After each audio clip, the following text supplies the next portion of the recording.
Halo Fana, apa kabar? Tumben nih, nelpon, video call. Eh, tumben banget kontak-kontak. Iya, Klar. Jadi gimana? Ada apa? Apa ada yang perlu aku bantu? Oh, tadi kebetulan ada kerjaan dekat rumah kamu, terus kebetulan juga lewat saja. Oh gitu. Ka- Jadi Kamu sekarang lagi sibuk apa, Klar? aku lagi kuliah. Kamu kuliah di mana? Aku kuliah di FKG UNEL. Oh, selamat ya, Klar. Iya makasih. Terus Ceritain dong pengalaman kamu masuk FKG.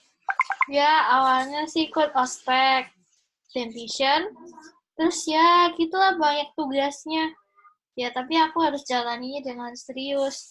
Dan Vision itu bisa bantu aku untuk lebih kayak mengenal tentang dunia perkuliahan dan tugas-tugasnya itu membuat aku tuh menjadi lebih dewasa dan lebih mandiri. Jadi ya tapi lebih banyak tugasnya di kuliah sih daripada di sekolah. Jauh beda lah sekolah sama kuliah. Ya, Klar, aku setuju. Kamu sendiri sekolah di mana? Aku di SD yang tua satu, Klar. Oh, jadi kamu gimana, ada rencana buat kuliah di mana gitu Belum sih, kira-kira? masih mikir-mikir dulu. Oh, gitu. Garis, Hmm. kebetulan aku mau cerita. Katanya Rina, kamu tahu kan Rina, Iya, aku ingat. teman Kenapa? kita dulu yang Iya. kerjaannya suka main basket terus. Oh, iya, kenapa dia?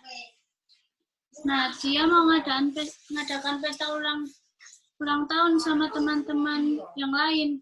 Kamu datang Oh, nggak? Dengar-dengar dari teman-teman lainnya, dia akan manggil boyband asal Korea, BTS, yang lagi terkenal itu sebagai bintang tamu acaranya. Apa kamu bersedia datang? wah, kamu yakin tuh BTS bakalan datang? Aku ngerasa aku nggak yakin deh BTS bakalan datang. BTS kan boyband terkenal banget.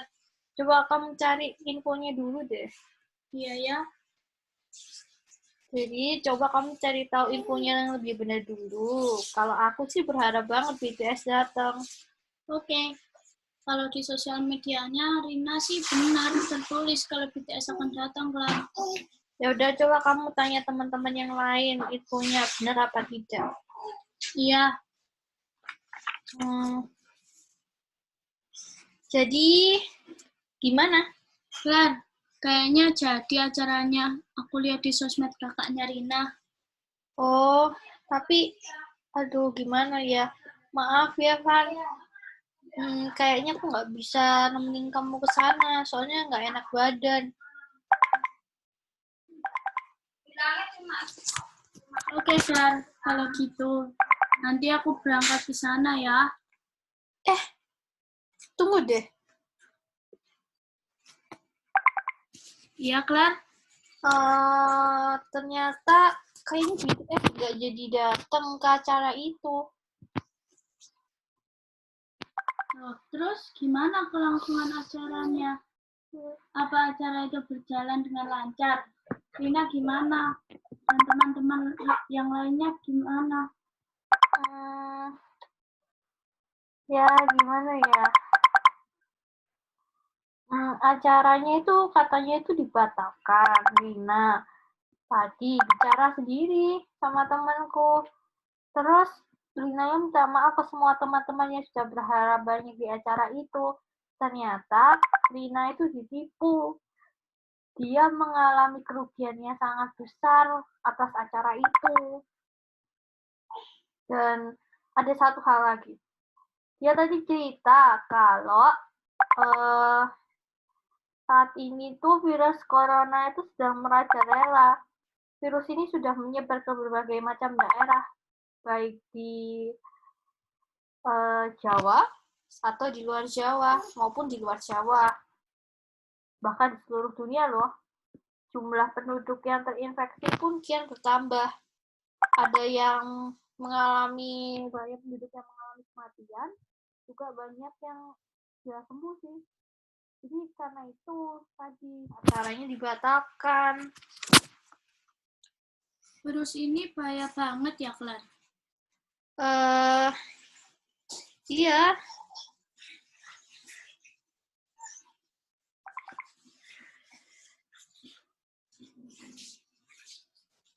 Rina itu juga menghimbau untuk stay at home dan hindari tempat yang banyak orang. Jadi kita lebih baik stay at home aja ya. Dan untuk mencegah virus ini lebih baik kita harus menjaga kebersihan. Contohnya, kita harus cuci tangan dulu terlebih dahulu. Cuci tangan itu tindakan yang untuk menangkal virus corona. Dengan mencuci tangan adalah yang merupakan salah satu anggota tubuh yang sering banget terkena penyakit. Nah, durasi untuk cuci tangan itu sebaiknya 20 detik untuk membunuh virus corona. Menggunakan sabun dan air bersih. Lalu kita keringkan tangan kita menggunakan tisu. Tindakan pencegahan satu ini dianggap lebih efektif untuk membunuh kuman, bakteri, termasuk virus corona. Dan yang kedua, hindari sentuh wajah. Telah diketahui, tangan dan menjadi sumber penyakit. Tangan itu bisa menjadi sumber penyakit sebab sering terjadi kontak dengan benda atau orang lain.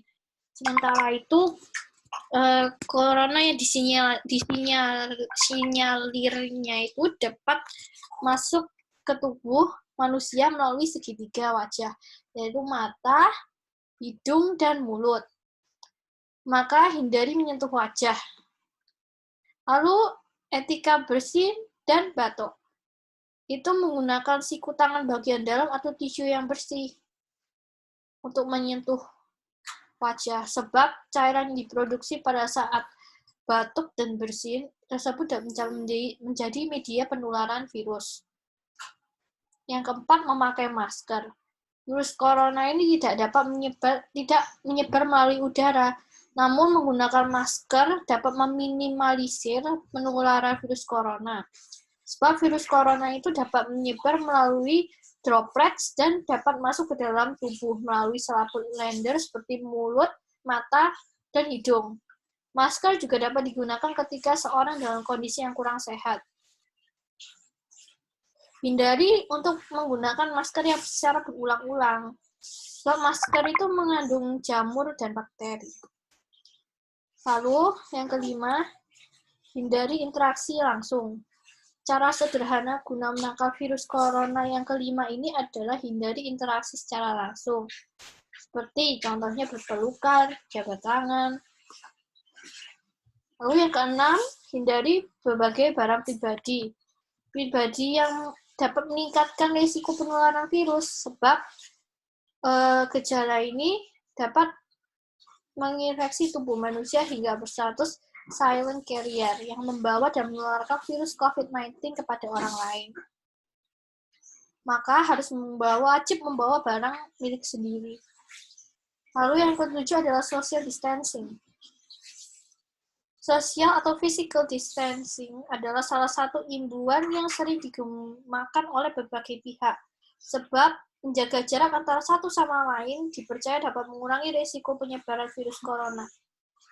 Selalu perhatikan jarak fisik dengan orang lain minimal 1 meter. Lalu cuci bahan makanan. Setelah kamu makan, seharusnya kamu cuci dulu sebelum mengolahnya, karena bahan makanan itu selalu terdapat adanya kuman, bakteri. Lalu yang ke-9, bersihkan perabot rumah. Kamu kalau misalnya habis makan atau habis apa gitu, harus segera dicuci perabotannya. Karena itu alat-alat yang digunakan itu sering terjadi interaksi, seperti dipegang sama orang lain, dan lain-lain sebagainya. Tingkatkan imun tubuh. Tidak hanya melakukan tindakan pencegahan di luar jaringan tubuh, namun Anda perlu juga melakukan tindakan pencegahan dari dalam tubuh. Caranya dengan meningkatkan imunitas atau sistem kekebalan tubuh terhadap berbagai virus, termasuk virus corona COVID-19. Caranya yaitu melakukan aktivitas fisik secara rutin dan mengonsumsi makanan sehat yang dapat meningkatkan sistem kekebalan tubuh. Nah, jadi, Pana, begitu cara mencegahnya. Oh, gitu ya caranya, Klar.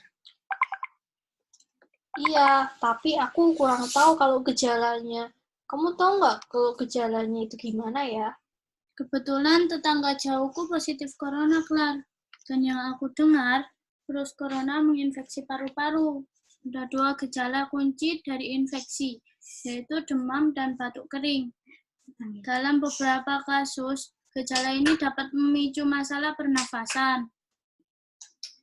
Jenis batuk yang perlu diwaspadai adalah batuk baru yang terus-menerus. Artinya, seseorang banyak batuk dalam lebih dari 1 jam, atau mengalami 3 kali atau lebih periode batuk dalam 24 jam.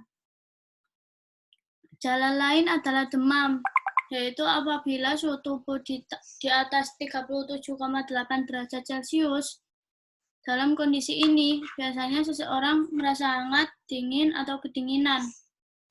Rata-rata dibutuhkan waktu 5 hari untuk menunjukkan gejala-gejala tersebut.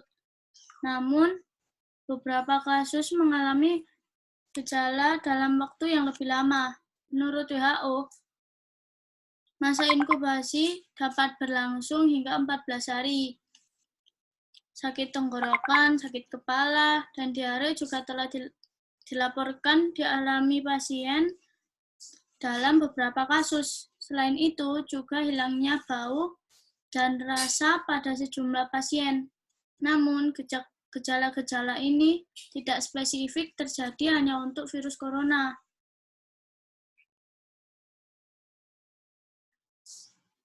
Oh, gitu ya. Untuk cara mengatasinya, itu kayak kita ini harus memeriksakan diri kita. Nah, pasien dengan gejala seperti memiliki suhu tubuh 37,8 derajat Celcius itu harus mengisolasi diri kita di rumah. Adapun metode yang direkomendasikan untuk memeriksa suhu tubuh, yaitu seperti ada di ketiak, mulut, dan telinga. Di ketiak itu ditempatkan di ujung termometer di tengah ketiak. Lipatkan lengan ke tubuh selama 1 menit, lalu ambil dan periksa suhu. Mulut, tempatkan ujung termometer di bawah lidah, biarkan selama sekitar 1 menit, lalu ambil dan periksa suhu. Dan yang terakhir itu di telinga, tarik dan lembut telinga untuk menelusurkan saluran telinga, lalu masuk termometer telinga digital ke dalam saluran telinga, himpitkan dan tekan tombol selama 1 detik, lalu ambil dan periksa suhu. Nah, gitu cara untuk mengetahuinya.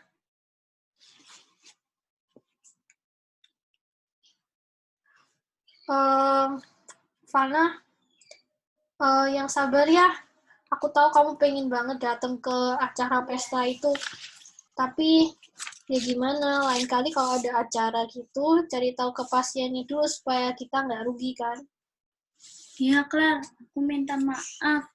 Hampir aja ketipu. Lain kali ini bakal jadi pembelajaran berharga buat aku untuk tidak percaya terhadap hal-hal yang belum pasti. Aku bakal cari informasi sebanyak mungkin untuk mencari kepastiannya. Makasih, Klar. Iya, Pan. Tapi aku masih penasaran nih sama corona.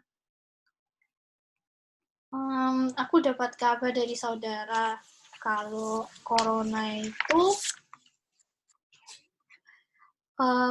itu tuh kayak ada di mana-mana. Contohnya, corona itu ada di berbagai macam negara di ASEAN. Nah, itu tuh data per minggunya itu menunjukkan 1,2 juta kasus infeksi COVID-19. yang telah dilaporkan ke seluruh dunia. Dan 66.652 orang itu sudah meninggal. Dan 252.391 pasien itu sudah sembuh. Nah, pertama itu ada di Brunei Darussalam. Kasus ini itu corona ini banyak dikonfirmasikan sebanyak 135 kasus dengan 73 pasien yang telah dinyatakan sembuh. Sementara kasus kematiannya yang terjadi berjumlah 1. Nah, sebelum untuk menekan penyebaran virus yang lebih luas, pemerintahan Brunei telah melarang warga negaranya maupun warga negara asing yang berada di Brunei untuk meninggalkan wilayahnya. Kasus pertama di Brunei itu dilaporkan pada seorang laki-laki yang berusia 53 tahun. Yang kedua ada di Kamboja. COVID-19 ini ada 114 kasus. Jumlah tersebut ada 50 diantaranya itu sudah sembuh. Hingga kini Kamboja belum mencatat adanya kasus kematian negaranya yang disebabkan oleh pandemi virus corona ini. Perdana Menterinya Corona itu sudah memerintahkan penutupan atau lockdown di kasino di negaranya. Terus lakukan kayak pembelajaran jarak jauh gitu di sekolah-sekolah. Lalu di negara kita sendiri, Indonesia, itu sudah kembali meningkatkan 181 kasus. Total kasusnya itu ada 2.273 kasus. Dan 164 pasien ini dinyatakan sembuh, sedangkan 198 pasien itu sudah meninggal. Lalu, di Laos, itu jumlah kasus yang terinfeksi corona itu berjumlah 11. Hingga kini Laos masih belum mengumumkan adanya kasus kematian maupun pasien yang sembuh dari seluruh pasien yang terinfeksi corona. Pemerintahan Laos pun telah menutup seluruh kedatangan internasional untuk menghentikan para penumpang yang masuk ataupun keluar dari wilayah negaranya. Ada laki-laki yang berusia 28 tahun yang bekerja di hotel dan perempuan yang berusia 36 yang sebagai pemandu wisata terkena 2 kasus itu. Selanjutnya itu di negara Malaysia. Hingga kini Malaysia masih mencatatkan jumlah terbanyak untuk COVID-19. Ada 61 kematian dari 3.662 kasus dan 1.005 dinyatakan sembuh. Untuk meminimalisirnya ekonomi yang ditimbulkan dari wabah ini, pemerintahan Malaysia telah mengumumkan paket stimulus kedua sejumlah 58 miliar dolar Amerika Serikat. Myanmar itu telah mengonfirmasi 15 kasus virus corona di negaranya dan juga melaporkan 1 kasus kematian akibat COVID-19. Myanmar telah mengunggah penerbitan visa masuk yang dimulai pada Minggu sebagai bentuk upaya untuk menekan penyebaran virus. Nah, Kementerian Kesehatan Myanmar telah mempersiapkan dana sebesar $20.000 untuk mendanai pembelian peralatan laboratorium dan obat-obatan. Selanjutnya di Filipina itu setelah Malaysia ada COVID-19 ini dilaporkan di Filipina juga cukup banyak loh. Hingga hari ini ada 3.246 kasus yang telah dikonfirmasi positif dan 152 kematian dan 64 pasien yang telah sembuh.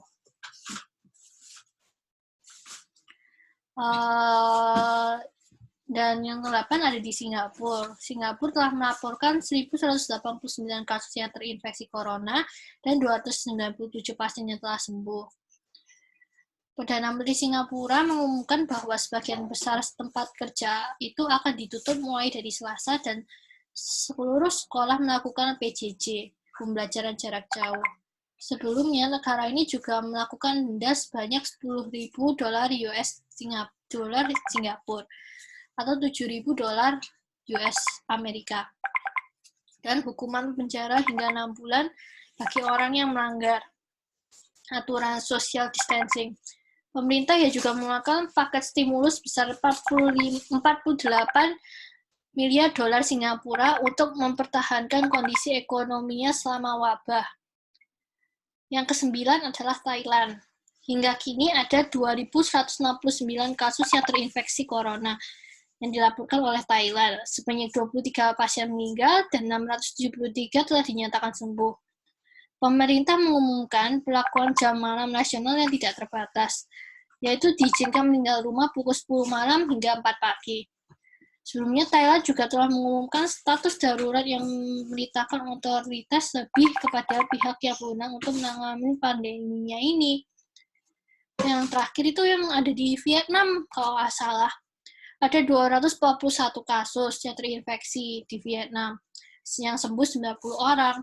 Departemen Imigrasi Vietnam itu mengizinkan warga negara asing dengan visa bebas yang tidak dapat meninggalkan negara itu untuk memperpanjang 30 hari. Di Vietnam itu sebanyak 8.500 ahli asing untuk masuk ke negara tersebut diperbolehkan dan mengerjakan proyek-proyek nasional utama. Jika disetujui, mereka akan menjalani karantina selama 14 hari terlebih dahulu untuk mengecek kesehatan mereka. Ya gitu aja sih, itu infonya yang aku dapat dari saudaraku.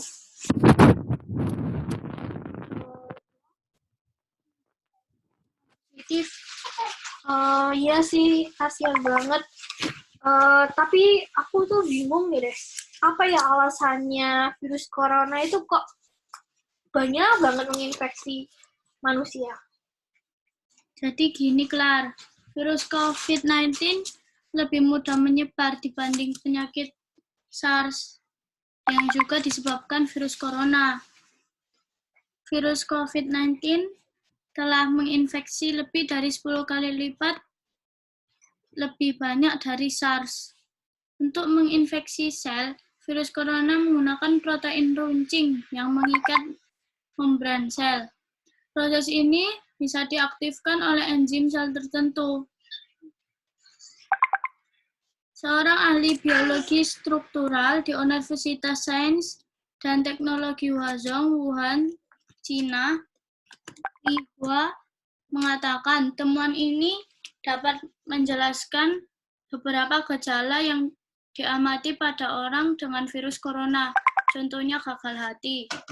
SARS dan virus corona lain dalam genus yang sama dengan virus baru tidak memiliki situs aktivasi furin.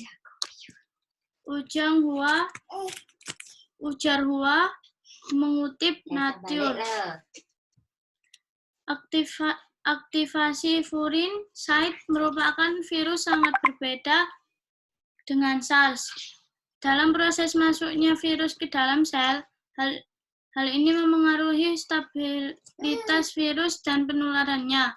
Peneliti juga mengidentifikasi situs aktivasi yang memungkinkan virus menyebar secara efisien di antara manusia.